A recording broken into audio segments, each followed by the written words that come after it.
नमस्कार, आप देख रहे हैं बिहार इलेक्शन ब्रेकिंग। मैं हूं आपके साथ परवीन शेख। इस वक्त की बड़ी खबर जो है वो गोरा बोराम विधानसभा सीट से आ रही है। बीजेपी के प्रत्याशी सुजीत सिंह ने एक बड़ा दावा किया है। उन्होंने कहा है कि जब चुनाव के नतीजे घोषित होंगे तो एनडीए एक बड़े मार्जिन के साथ जीत हासिल करेगी। 200 सीटें जीतने का उन्होंने दावा किया है। क्या है पूरी खबर, इस पर ज्यादा चर्चा के लिए मेरे साथ जुड़ रहे हैं कैपिटल टीवी के executive editor Rajiv Singh. Sir, जो खबर आ रही है सुजीत सिंह को लेकर, उन्होंने कहा है कि जब 14 नवंबर को नतीजे आएंगे बिहार चुनाव के तो ये सरप्राइजिंग भी होंगे और बीजेपी जो है वो एक बड़ा रिकॉर्ड बनाने वाली है इस बार बिहार चुनावों में। देखिए, आगे बढ़ने से पहले मैं सबसे पहले जो सुजीत सिंह का ये जो फोटो है ये दिखाना चाहूँगा कि देखिए जनता की नब्ज क्या होती है, कैसे एक महिला इनके साथ मतलब जिस तरह से ये इनका फोटो है और कितना अपनत्व है, कितना नेता क्या होते हैं। नेता जनता की नब्ज को पहचाने वही नेता होता है। जब उम्मीदवार दमदार होगा तो दावे भी असरदार होंगे और इसीलिए सुजीत सिंह को भरोसा है और इसीलिए कह रहे हैं कि हम वहाँ मतलब गौड़ा बोराम में 1 लाख से अधिक वोटों के अंतर से जीतेंगे। दूसरी बात एक चीज़ और भी उन्होंने बड़ा दावा किया, 200 प्लस सीटें एनडीए को आएंगी। अब इस दावे के आधार को समझिए। यहाँ अभी भाजपा विधायक हैं सवर्ण सिंह, उन्होंने काफ़ी वहाँ काम किया है। सड़क की बात हो, सुरक्षा की बात हो, शिक्षा की बात हो या स्वास्थ्य की बात हो, हर कोई वहाँ तारीफ कर रहा है। मैंने पिछले कई दिनों से वहाँ गौड़ा बोराम से लेके उत्तरी बिहार, दक्षिण बिहार पर मैं लोगों से बात भी कर रहा हूँ ताकि वहाँ के लोगों का अप्रोच पता चले कि आखिर एनडीए सरकार ने कैसा काम किया, महागठबंधन क्या है। चूँकि पत्रकारों को ये सब चूँकि एनालिसिस करना होता है तो ये सब जानकारी होनी चाहिए ताकि ज़मीनी सच्चाई पता चले तो हमारे जो एनालिसिस में भी दम रहे। और इसीलिए गौड़ा बोराम से मुझे बहुत सारी चीज़ें पता चली कि जो वहाँ सुजीत सिंह जो नए अभी भाजपा को ज्वाइन किया इन्होंने, ये इनकम टैक्स के चीफ कमिश्नर थे और जैसे ही उन्होंने वीआरएस लिया तुरंत भाजपा ने इनको टिकट दिया और इन्होंने क्षेत्र में जाकर लोगों से मिलना जुलना स्टार्ट किया, काम करना। हालांकि पहले भी हमेशा जाते रहे, मिलते रहे, लोगों के लिए काम करते रहे हैं। और ख़ासतौर पर इनकी पत्नी सवर्ण सिंह यहाँ अगर विधायक हैं तो सोचिए लगभग 35 लोगों को हरा कर सवर्ण सिंह विधायक बनी थी। और ये लगातार इनके काम के चलते गौड़ा बोराम के लोग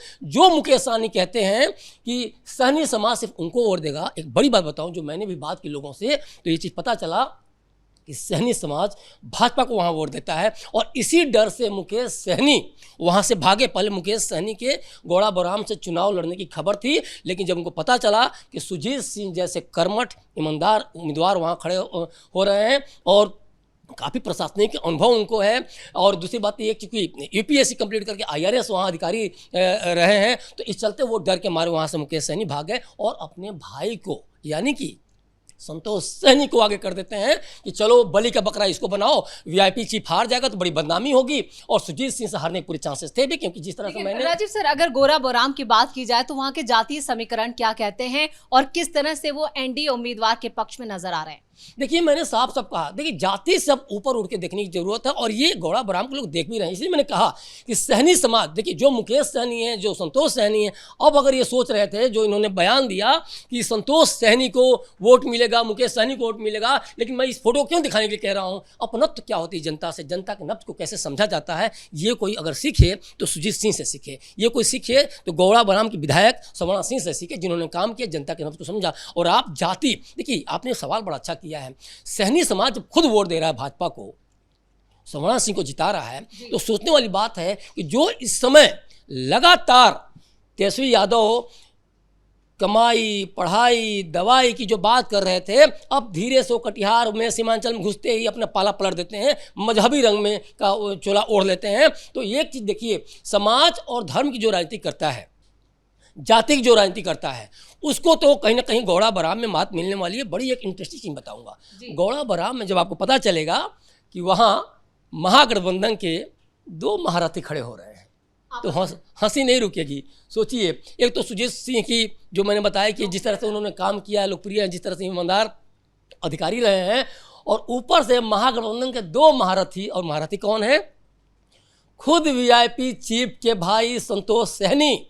और दूसरे महारथी कौन है? तेजस्वी यादव के अफजल अली साहब। देखिए क्या गंदगी इन लोगों ने फैला रखी है। अगर कहा जाए इनको कैसे हार और कैसे जीत, कैसे राजनीति करनी चाहिए, ये शायद इसका कखारा भी नहीं पता है। तेजस्वी यादव घोषणा तो कर देते हैं 2% वालों को, कि आपको डिप्टी सीएम बनाएंगे, और उन्हीं के उम्मीदवार के खिलाफ कौन खड़ा हो जाता है? राजद का प्रत्याशी उतार देते हैं अफजल अली को।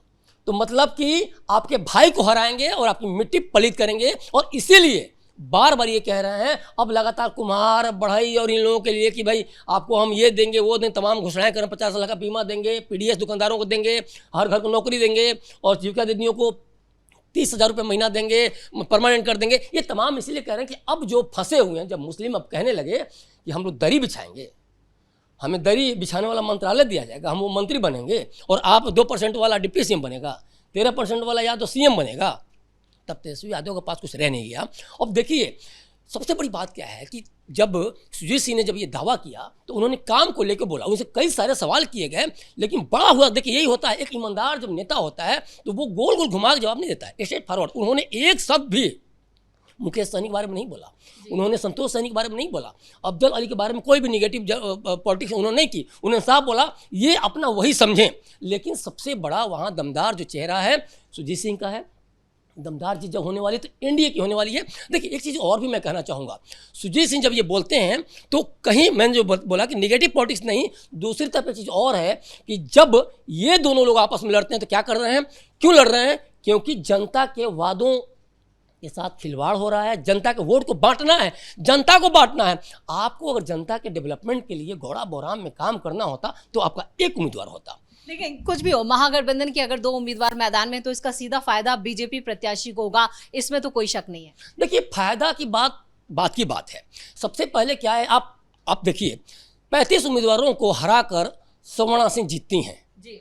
तो आप 2 की बात करें, मैं तो 35 का आंकड़ा रख रहा हूँ, और सुवर्णा सिंह सुजीत सिंह की पत्नी है। तो आप सोच सकते हैं जिस परिवार का, इनके पिताजी भी वहाँ से विधान परिषद सदस्य रहे हैं, सुनील कुमार सिंह। तो ये सारी जो ये परिवार, ऐसा नहीं है कि क्षेत्र में गए हैं और वो हेलीकॉप्टर की तरह उतरे हैं वहाँ, या पैराशूट कैंडिडेट हैं। इन्होंने वहाँ के क्षेत्र के लोगों के लिए काम किया है, उस विश्वास को उन्होंने हासिल किया, अर्जित किया है, जिसके बिहार पे वो वोट के दावे कर रहे हैं कि हम 1 लाख से ज़्यादा वोटों से जीतेंगे, 200 प्लस एनडीए जीतेगी। तो एक बात को समझना होगा कि जो महागठबंधन के उम्मीदवार आपस में लड़ रहे हैं, फ्रेंडली फाइट की बात कर रहे हैं, तो उनके लिए बड़ी सबक होगी, क्योंकि सुजीत सिंह जैसे उम्मीदवार हैं। और इसीलिए मैं कह रहा हूँ कि यहाँ मैटर ये नहीं करता है कि बीजेपी को फायदा नहीं, फायदा की बात तब होगी ना जब जीत और हार की बात होगी, जब मामला अटका हुआ होगा, उलझा हुआ होगा, तब फायदे की हम बात करेंगे। मतलब एक तरफा जीत, ऑब्वियसली एक तरफा जीत है, क्योंकि देखिए महागठबंधन तो आपस में लड़ रहा है, पहली बात। दूसरी बात, कद्दावर जब उम्मीदवार हो तो वहाँ हार उसकी महागठबंधन की और भी सुनिश्चित हो जाती है। तीसरी बात, इनके अंदर जो कभी जो सीट शेयरिंग नहीं हो पाई, कोई मीटिंग नहीं हो पाई, फोन तक से भी बात नहीं हो पाई, और आप लगातार बड़े बड़े वादे कर रहे हैं, क्योंकि उन सभी चीज़ों को ढकना है। आप नीतीश कुमार पर हमलावर हो जाएं, चाहे सुजीत सिंह पर हमलावर हो जाएं, चाहे मोदी पे हमलावर हो जाएं, लेकिन जनता समझ चुकी है कि आप किस तरह की राजनीति कर रहे हैं, आप बिहार को क्या देने वाले हैं, और गौड़ा बराम की जनता को क्या देने वाले हैं। गौड़ा बराम के वोट को आप बांटने चले हैं, डेवलपमेंट क्या करेंगे? आप ये बताएं कि आपका उम्मीदवार वहाँ कौन जीत रहा है, राजद का जीत रहा है कि वीआईपी का जीत रहा है? तो ये बड़े सवाल हैं। जब वीआईपी के चीफ कह रहे हैं घूम घूम के कि मुझे बहुत अच्छा लगा कि आपने बोला कि मैं डिप्टी सीएम, मुझे सुनना अच्छा लगता है डिप्टी सीएम। अरे इतना सोचना चाहिए, इतना ज़्यादा व्यक्तिनिष्ठ नहीं होना चाहिए कि खुद के बारे में सोचें बिहार की जनता गौड़ हो जाए। एक मैं सवाल करता हूँ, वीआईपी के मुकेश सहनी जो हैं, उनको क्या बिहार की जनता से मतलब है? उनको लगता है कि 2% मल्लाह का अगर डिप्टी सीएम बन गया तो जो बिहार में 112 ईबीसी समुदाय की जो जातियां हैं वो सारे बन गए जी।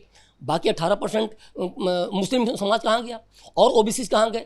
मतलब कि आपका समुदाय बन गया, सब बन गए, और उसमें भी सबके सब छले समझे जा रहे हैं। और इसीलिए सबका विश्वास है कि गौड़ा बौराम की जनता का विश्वास है कि हम बीजेपी को लेके, सुजीत सिंह को लेके वोट करेंगे, क्योंकि यहाँ महागठबंधन ने कहीं ना कहीं गौड़ा बौराम की जनता को बांट दिया है, यहाँ राजनीति को बांट दिया है। तो साफ साफ यहाँ डेवलपमेंट होता नहीं दिख रहा है जब 14 नवंबर का रिजल्ट आएगा तो। दूसरी बात एक चीज़ और भी है, भाजपा का जिस तरह से वहाँ लगातार जो जनाधार रहा है, या जिस तरह से भाजपा के अभी विधायक हैं, तो वो जिस तरह से काम हुआ है, और या फिर डबल इंजन जो सरकार है, या फिर जो नीतीश कुमार के समय में जो काम देखा गया है, तो वो सारी चीज़ें जनता भुला नहीं रही। चाहे वो महिलाओं की बात हो, सड़कों की बात हो, युवाओं की बेकारी भत्ता की बात हो, ममता कार्यकर्ता की बात हो, आशा कार्यकर्ता की बात हो, इसके अलावा जीविका दीदियों की बात हो, तो तमाम तरह की जो सारी चीज़ें हैं उस डेवलपमेंट को किसी कीमत पर गौड़ा बराम की जनता मिस नहीं करना चाहेगी। और अगर उसको इसमें विश्वास है तो मान के चलिए कि एनडीए की वहाँ एक तरह से निर्विरोध एक तरह से जीत रहे हैं सुजीत सिंह। और इसीलिए मैं कह रहा हूँ कि सुजीत सिंह का एक फोटो जिस महिला के साथ है, कहा जाता है ना कि एक फोटो 1000 शब्दों के बराबर होता है, तो ये है जनता का नब्ज कि किस तरह से अपनत्व है जनता के साथ इनका। मुख्यमंत्री या डिप्टी सीएम के जो अपने आप को जो सीएम डेजिग्नेट लोग किए हुए हैं ना, इनकी तरह गौड़ा बराम की राजनीति को बांटने का काम सुजीत सिंह नहीं कर रहे हैं। राजीव सर, इस तमाम बातचीत के लिए धन्यवाद। तो कुल मिलाकर गौरा बोराम से जो एनडीए के उम्मीदवार हैं या कहें बीजेपी प्रत्याशी सुजीत सिंह की एक तरफा जीत के जो आंकलन है वो किए जा रहे हैं और उन्होंने खुद ये दावा कर दिया है कि गौरा बोराम की जो जनता है वो सिर्फ बीजेपी प्रत्याशी को ही जिताने वाली है और एनडीए बिहार विधानसभा चुनाव में 200 सीटें जीतने वाली है। अब चाहे तेजस्वी यादव कितना भी बड़ा यानी वादों का पिटारा खोल दे, लेकिन महागठबंधन इस वक्त इन चुनावों में पूरी तरह से बैकफुट पर नजर आ रहा है। बड़ी खबर में मेरे साथ इतना ही। कैमरामैन कुणाल के साथ मैं परवीन शेख, कैपिटल टीवी।